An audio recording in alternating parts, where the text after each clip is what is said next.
Hello, I'm Miranda, and today we're going to be doing an unboxing of the Grymkin Slaughterhouse, plus a review.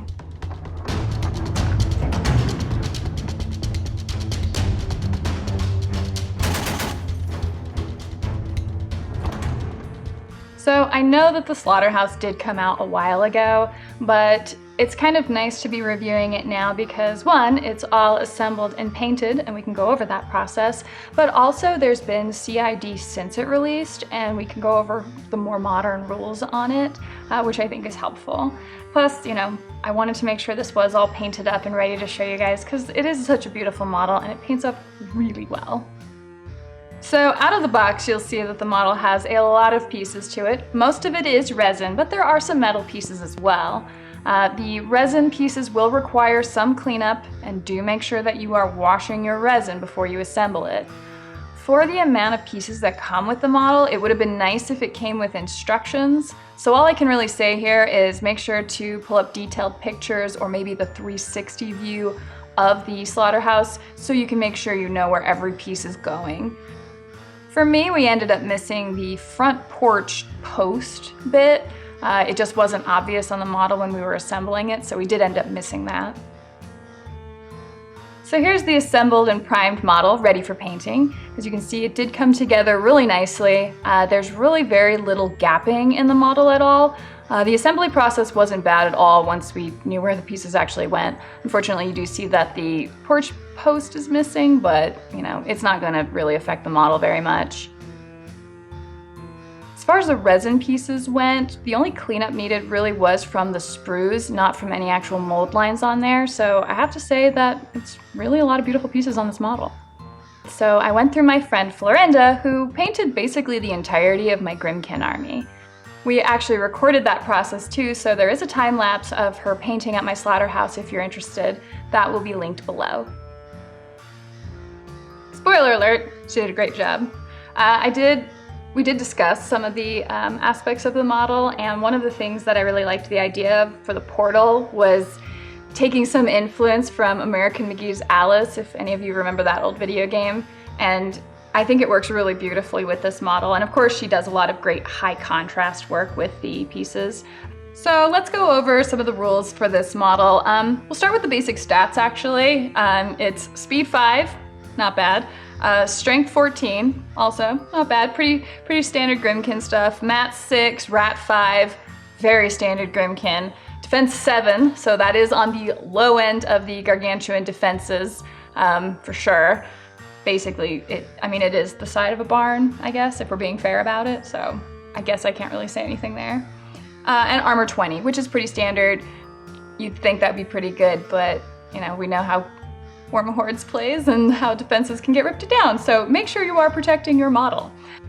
Like all well-built houses, this gargantuan does come with Pathfinder, which admittedly all gargantuans have, but I still find it funny that this house has it.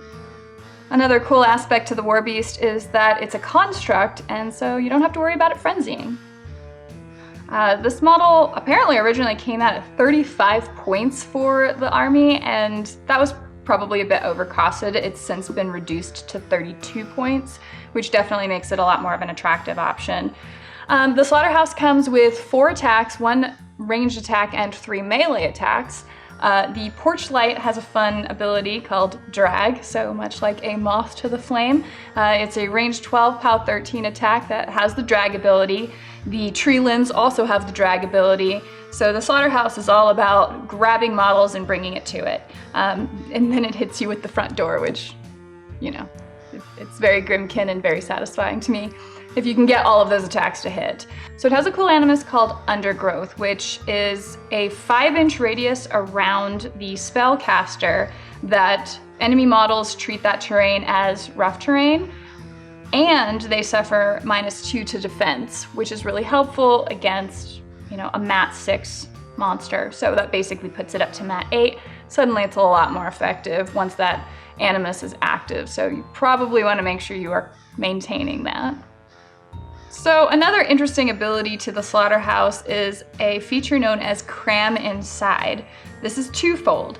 The first part of it is that any enemy models that are destroyed within 2 inches of the Slaughterhouse allow the Slaughterhouse to heal D3 hit points. So it can heal itself over time as long as enemy models are dying within 2 inches of it. And that also still leaves the corpse tokens available to get picked up by any of your other war beasts or corpse dreadrots or whatever. Additionally, the Slaughterhouse can spend the corpse tokens that are on other friendly models to also allow it to heal D3. So you can kind of passively heal it up without having to use your Warlock specifically to do that, which can help when you're getting kind of plinked down as you come across the board. So that's kind of a neat feature. The other interesting feature it has is called escapees. So if this model does get destroyed, then you can actually replace the model with a gremlin swarm solo, which does not come with the Slaughterhouse. So if you are planning to do that, you will have to make sure you have a gremlin swarm solo around to do that with, which can then take up that place and where the Slaughterhouse was, because basically the house is filled with all these little gremlins inside. So if you do that, that's really cool. You don't have to do it. So if you think you're gonna block a charge lane or something with it being destroyed and putting that model there, you don't have to.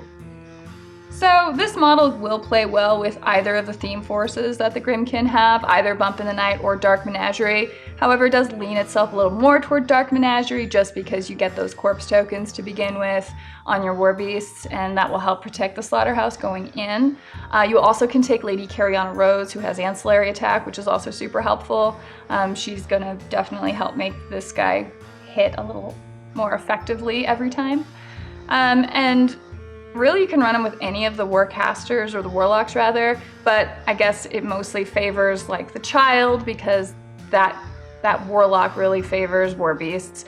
And the Heretic is just really strong all around. So those two are primarily where you'll want to focus that if you're going to incorporate your Slaughterhouse.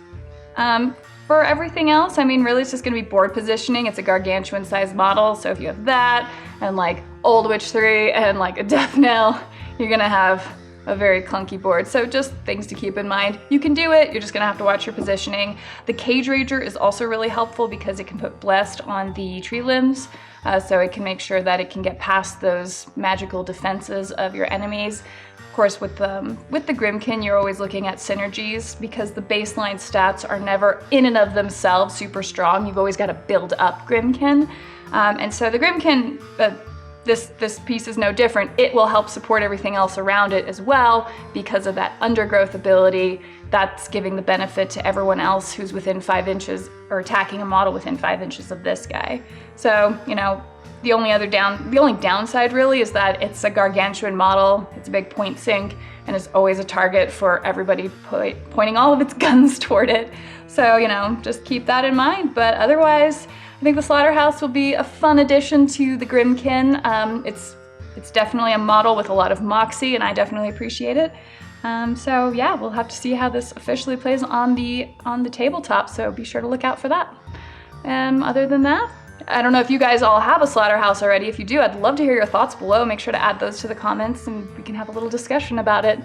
But otherwise, thank you for watching, and we'll see you later.